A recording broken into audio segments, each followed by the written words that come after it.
প্রিয় বন্ধুরা, এই মুহূর্তে প্রাথমিকের চাকরি বাতিল প্রসঙ্গে উঠে আসছে একাধিক উল্লেখযোগ্য চাঞ্চল্যকর খবর এবং সেই সঙ্গেই থাকছে ডিভিশন বেঞ্চের খবর।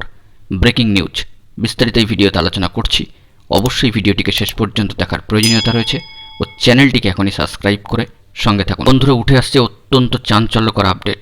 36,000 নয়, সেই সংখ্যাটা কিছুটা কমলো, অর্থাৎ বাতিল সংখ্যা কমলো। 36,000 নয়, প্রাথমিকের চাকরি বাতিলের সংখ্যা কমে দাঁড়ালো প্রায় 32,000। এই মর্মে আগের রায় গত মঙ্গলবার সংশোধন করলেন সম্মানীয় বিচারপতি অভিজিৎ গঙ্গোপাধ্যায়।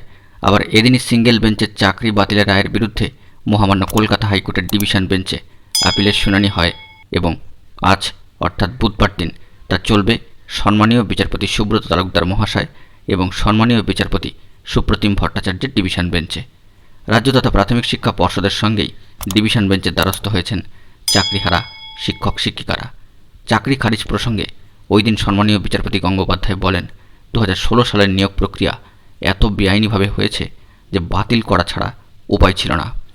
কর্মচ্যুতদের অসহায়তা প্রসঙ্গে তিনি মন্তব্য করছেন, আমি কি করতে পারি, এবং এ বিষয়ে আপিল কোর্টের দরজাও যে খোলা তাও জানিয়ে দেন তিনি।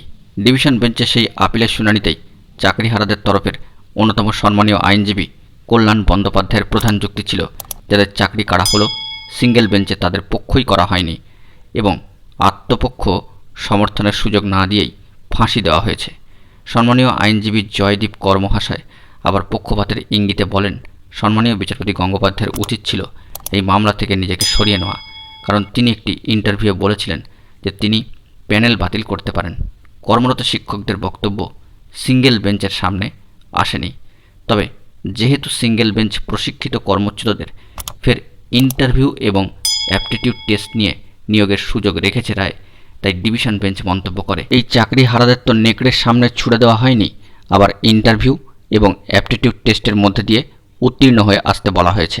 সিঙ্গেল বেঞ্চের রায়ে বলা হয়েছে অ্যাপটিটিউড টেস্ট নেওয়া হয়নি, ইন্টারভিউতে যা খুশি নম্বর দেওয়া হয়েছে।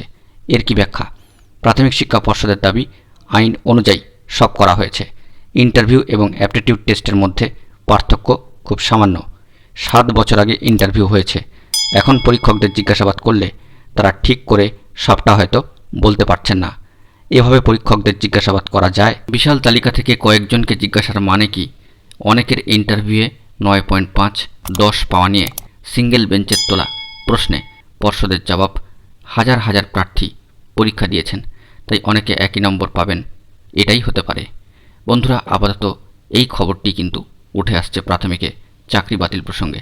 তবে 36,000 বাতিল নয়, আপাতত এই সংখ্যাটা কমে দাঁড়িয়েছে 32,000 এবং এই মর্মে আগের রায় গত মঙ্গলবার সংশোধন করলেন সম্মানীয় বিচারপতি অভিজিৎ গঙ্গোপাধ্যায়। অত্যন্ত তাৎপর্যবহ একটি খবর এই মুহূর্তের জন্য প্রাথমিকে উঠে আসলো। পাশাপাশি ডিভিশন বেঞ্চের শুনানি থেকে পরবর্তী সময় কী খবর আপডেট উঠে আসে অবশ্যই তা এখানে তুলে ধরব। বন্ধুরা, এখন এটুকুই। সকলে ভালো থাকবেন ও চ্যানেলটিকে এখনই সাবস্ক্রাইব করে নিয়ে সঙ্গে থাকবেন। ধন্যবাদ।